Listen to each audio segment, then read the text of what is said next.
Сәлем қыздар, бүгін мен сосискадан балаларыма осындай дәмді ас пісірдім. Егер сіздерге қажет болса, осы видеоны көрулеріңізге болады. Ол үшін маған 1 стакан осындай ұн қажет болды.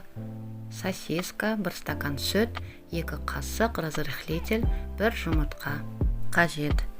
Ыдысқа бірінші ұнымызды салып аламыз, оған қопсытқышымызды салып, тұз салып, олардың бәрін жақсылап араластырып аламыз.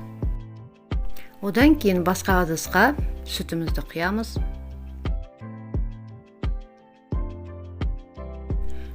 Оған 1 жұмыртқаны жарып, оны жақсылап араластырамыз.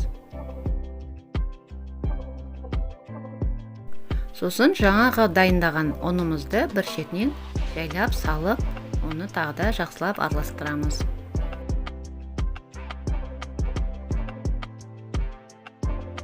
Енді сосискаларымызды алып, бөліп аламыз.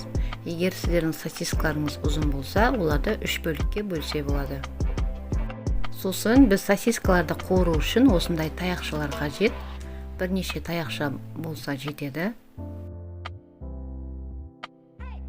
Сосын сосискаларымызды дайындаған сұйықтығымызға осылай жақсылап батырып аламыз да, оны асты жай қойылған майға қуырып аламыз. Бір жағы қуырылған соң, таяқшамызды суырып алып, екінші жағында қызартып қуырып аламыз. Солайша осы тәртіппен барлық сосискаларымызды қуырып аламыз.